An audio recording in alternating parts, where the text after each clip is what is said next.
Welcome into the latest edition of Extra Time. Thank you as always for your tweets. Shaka, Hislop with me in the studio. We also welcome Stewart Robson, Frank Leboeuf with us. Frank, I've just seen Kylian Mbappe speaking really good English. I didn't know he was so good at it.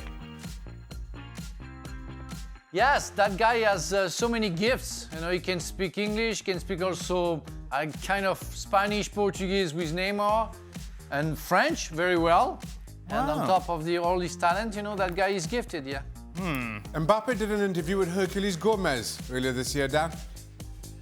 Just saying. Well, thanks, Jack. That's really helpful. I just thought you should know the kind of work that Hercules is doing on our behalf. What do you mean? He didn't do this interview after the Champions League. Did I say this interview? Well, what relevance does that have to this whole conversation? Because he's part of our ESPN world. Right. You're supposed to be aware of these things. I've done many interviews in my time with people. I don't bring that in, do I? Goodness me. You're just such a Remember that really successful interview I had with Pele? Went well. He speaks good English. Is Mbappe the best player in the world? Right, that's where I was going with all of this. Is Mbappe the best player in the world right now? Robbo?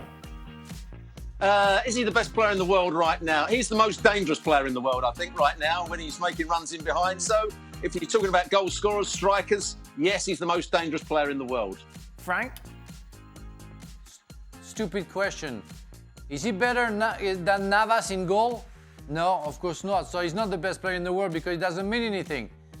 Stop with those individual, nominations because it doesn't mean anything. He's the best striker in the world, maybe. With some others, you have to deal with that. But he's not the best player in the world because he's a very poor left back, he's a very poor goalkeeper, and I guess he's the horrendous centre half. How do you know? You haven't seen him play in any of those positions. Frank's in a bad mood because PSG won. Most. That's what it is. No, he's the most valuable player or the most entertaining player, but he's not the best player in the world. We're talking about football. Okay, but let's do it this way, Frank. Come on. If we had all the players in the world lined up and you're playing a pickup game, who are you choosing first? Sergio Ramos. Right, okay, he's injured. But I'm still choosing Messi. Sorry? You're choosing Messi? I'm still choosing Messi. Yeah. Shaka, do you believe the weather conditions contributed to Neuer's error on Mbappe's first goal? How tough is it? How tough does a slick surface make it for goalkeepers? I do think it contributed. I thought it was weird from Neuer. I thought he tried to stay a little too close to his near post, given the rest of the goal, in trying to, anticipate what Mbappe was doing, and then when it comes straight at him, he just didn't adjust well. I do think, though, that yes, you played in snow before, Shane? Yeah. Yes, I have. This is where you tell us a little story about you playing in snow. I played in snow, Dan. Oh, shut up, Nick. Right. Muller didn't notice the big stream of blood running down his neck, but he was also wearing gloves. Is he tough or soft, Frank? Muller? Yes. He's a tough guy. Yeah, but he wears gloves. I think he's a tough guy. Yeah, but he's sensitive at the same time. Oh, he's like the perfect lead in a movie. That's good. Frank, did you ever wear gloves when you played? I did once, and I broke one. My small finger was completely frozen when I was playing for Strasbourg. It was very cold in Strasbourg. And I touched the back of Yuri Jaka's back. He was playing against me against Monaco, and I think Jurgen played that day. And I completely, broke the bone, but I didn't feel anything because I wasn't wearing anything. And there was the last time that I wasn't wearing anything. The day after I played with gloves because I couldn't feel my fingers anymore. So yeah, it can be useful. And we are sensitive in the extremities. Yeah. Robbo, you never wore gloves. If it was up to you, you'd just play naked, wouldn't you? Absolutely. Yes. But I talk about Strasbourg. I went to see Boomsong. I don't know who he was playing for as an 18-year-old. And I went to Strasbourg. I didn't realise it was going to be so cold. It was -7 inside the stadium, and I didn't have any gloves. And I was in a terrible state for the rest of the evening, I've got to say. Goodness. Given Liverpool's recent form, do you think a comeback similar to what they managed against Barcelona a couple of years ago is possible at this point? Robbo? On the evidence of the game last night, no, because they lacked energy, they were poor defensively, their recovery runs were shocking, they didn't play on the counter-attack as they can do. But you never know with Liverpool, they might just put in one of those performances. On the evidence of last night, I'm going to have to say no. Robert, we talked about this on the show without you, actually. Jurgen Klopp's comments afterwards that it was a strange place to play such a big game, and he just alluded it to a training game because obviously it was at Valdebebas, the training ground, as opposed to the stadium. Can you empathise with that? Not really, because I heard these comments before the game. We were doing the game and we heard the interview, and this is what he said before the game. It's a really strange place to play football. It's a training ground, all this sort of stuff. So maybe he put that into the minds of the players. But I can sense that at the moment he can't get through to the players because either they're not taking any notice of him, they're not playing to the game plan. So he's now having to go at everybody else. He was having to go at the fourth official all night last night, and he just looks as though he's lost the plot at the moment. Speaking of losing the plot, Shaka, who do you think will win the Champions League? Who do I think is going to win? I'm sticking with Manchester City. Right. Even though I thought they were far from their best selves against Dortmund. But I'm sticking with City for now. Robbo? Yeah, I'm going to go with Manchester City. I still think they're the best side in the tournament. They've got some great players. They're playing well. It was just a one-off against Borussia Dortmund. They played better in the second leg. Frank? I'm still going to stick with Bayern Munich. It seems to be very difficult, and I'm very upset with their performance, the performance today. But yeah, I think Bayern is the best team. I think Bayern is the best team, not Manchester City. But they lost 3-2 today. Frank's been angry all day.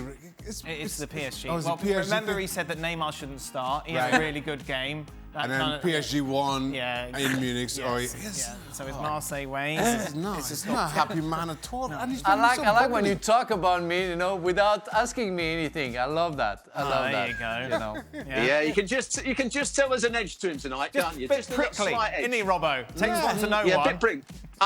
Hang on, I'm never prickly. I'm easygoing. You know that, Dan. You know that. I've seen you at your prickliest, Robbo. Okay. Must have been about a few years ago. How many players do Inter need to challenge for the Champions League? Robbo? I would say quite a few in terms of the midfield. I think Brozovic is a good player, but I don't think he's athletic enough to really dominate the midfield area. Barella's a good player, but on the other side, you're playing with Christian Eriksen at the moment. I don't think it's quite good enough for Inter. Gagliardini, the wing-backs, Hakimi's great down one side. I'm not sure about you'd use Perisic down the other. I think they've got a good back three, got a good front two. So I would say probably about 3 players they would need to make themselves a better Champions League team. Here we go then. Frank, who was the strongest player that you ever played against?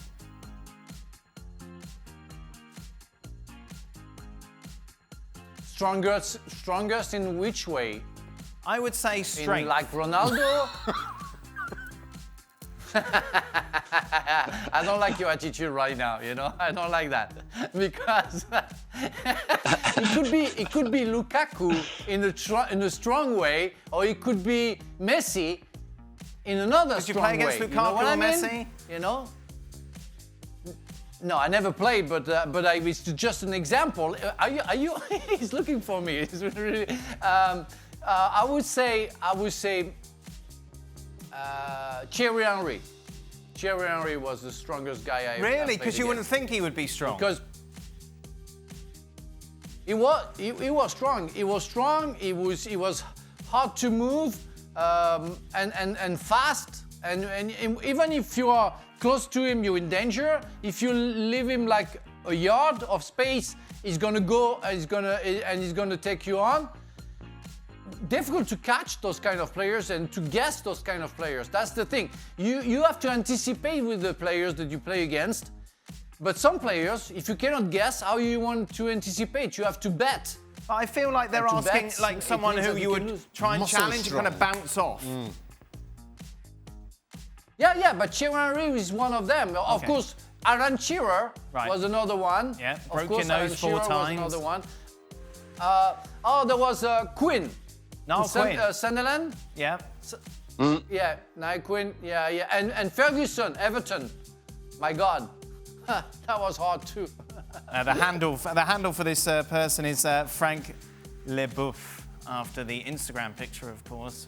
Would you like to see it, Robbo? No. Oh, my goodness gracious. What's going on there? Is that upside down? Robbo, we call that muscles. Wow. Yeah, well, you've obviously been working hard. I'm very impressed. Robbo, next time you're on the rowing machine, take a picture like that. Yeah, don't worry. I will do. Yeah. Oh, yes. I can match that. Oh, yeah, I bet you can. Thank you. Robbo, who was the strongest player you went up against? Well, he wasn't the biggest, but I would say he was strong in terms of his determination. He was hard to play against, and that was Brian Robson. And that's my namesake. Oh, really? He was the England captain. He was much harder to play against than many other midfield players, so I would say he was the strongest, although he wasn't a big man. He just had great athleticism. He wanted to get from box to box, and he scored goals. He was a good player. Sounds like myself, Shaka. What? And yourself? Kevin Nolan. Really? Yeah. Remember playing against him when he was... Where was he? Was it... Southampton? Did he play for Sunderland? Blackburn as well? Bolton? Bolton. At Bolton. I remember him coming to stand next to me for a corner. And, you know, inevitably you get in a little tussle trying to get some space. Could not budge him. Really? Could not move him. Wow. Dan. I played against now Cohen and Duncan Ferguson, though they would never stand on the goalie. But just Kevin Nolan was just I couldn't budge him at all. Go on, Frank. I think I played with him, but I played only 1 year at the end of his career against him when he was in Southampton. But I think Mark Hughes was quite a nightmare for every defender during his career. Right. Because his calves, his legs, I mean, the guy was very strong, very, very strong. Good stuff. I think that's it. Thank you very much. Frank's movie reviews, by the way, Official Secrets, you were saying, Frank, we should all go and watch. Your Honour, you suggested, Official Robbo, Secrets. and Perfect Crime. There you are. We bring you a little bit of everything on Extra Time. That's it then. Perfect. Hope Disney have all of them. Oh, darn. Anyway, ESPN will be back tomorrow for more. Be sure to join us. Well, thank you very much for watching ESPN on YouTube. For more sports highlights and analysis, be sure to download the ESPN app. And for live streaming, premium content, and let's not forget as well, ESPN FC 7 days a week. Subscribe to ESPN Plus.